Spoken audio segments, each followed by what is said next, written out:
You know, about maybe 5, 6, 7 years ago, I heard a phenomenal testimony on YouTube about two U.S. soldiers that got murdered.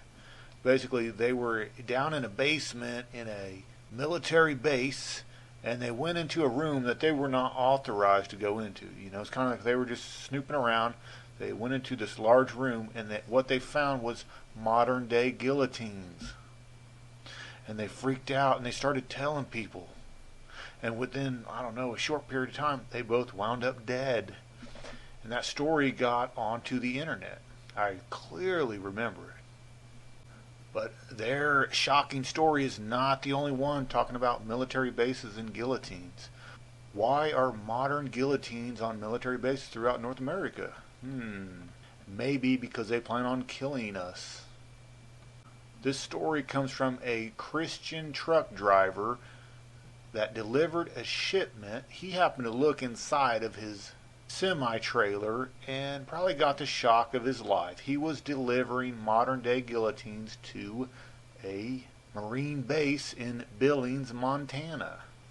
There is no doubt in my mind that guillotines are being stored in selected military bases. In fact, I absolutely believe that 1 out of 10 U.S. soldiers are wicked, murdering criminals that would have no problem with murdering you and me and the guy down the street. They would have no problem. And there's even bizarre stories about prisoner boxcars, rail cars that have shackles already built into the floors of the boxcars. I do know this: if you get left behind the rapture and you're taken to a FEMA facility or UN soldiers come and take you, don't fear. Say your prayers, get as close to God as you can, and maybe you can be so filled with the Spirit of God that you can smile while they chop your head off. Wouldn't that be the greatest way to die or leave this earth? To smile as they chop your freaking head off. Because when you study up on the Bible and what it has to say about Babylon the Great and the end result of Babylon the Great, and then Hollywood actually puts in their movies the future of America and how they just seem to unpleasantly line up. I mean, if you have not seen this movie, you have to watch this movie. We know that America is Babylon the Great. Okay, it clearly says she's surrounded by many waters. Okay, America is surrounded by many waters. Rome is not surrounded by many waters.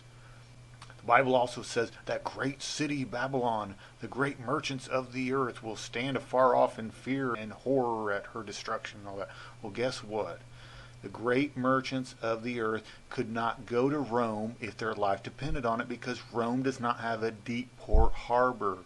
Okay, it's talking about New York City, that great city Babylon, where the kings of the earth meet. Well, the UN headquarters just happens to be in New York City. It's talking about New York City or America.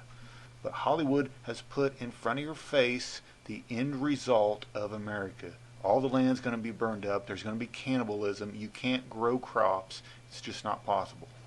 The only way to survive is if you have a powerful anointing where you can pray over empty pots and you have food, and you can pray over empty water jugs and you have water. That's the only way you're going to survive. But what I wonder is actually going to kill you with the guillotine. Is it going to be U.S. soldiers or is it going to be the UN soldiers? There's already videos and talk about UN soldiers in Chicago. There's been so many prophetic dreams about the UN soldiers that come flooding into America after the big earthquake splits America in half. And then it's followed by an economic collapse. And then total martial law, and then these UN soldiers, these foreign troops, there might even be 2 million or more that come flooding in as the international help. And they're going to be the ones that most likely try to take your guns or try to take you to FEMA facilities. That's when the shooting is going to occur.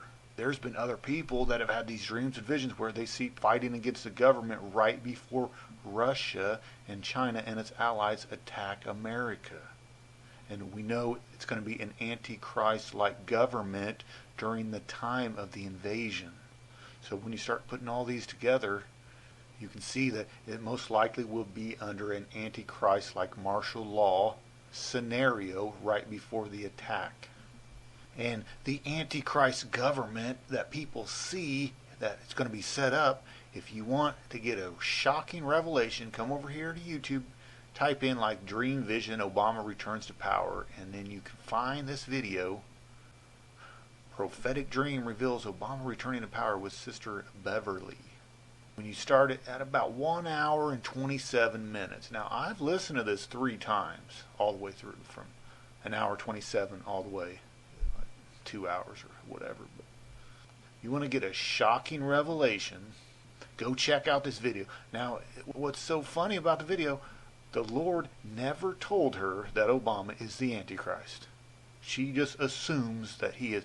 She had in the vision or dream, she saw where Obama is standing by this very large throne, this evil throne, and it even says Osiris, which is another name for Nimrod. And then she thinks that Obama is the Antichrist. No, he's standing next to the throne of the real Antichrist, which is Osiris or Nimrod. You know what I'm saying? But I've listened to it 3 times. You got to check it out. It will blow your mind.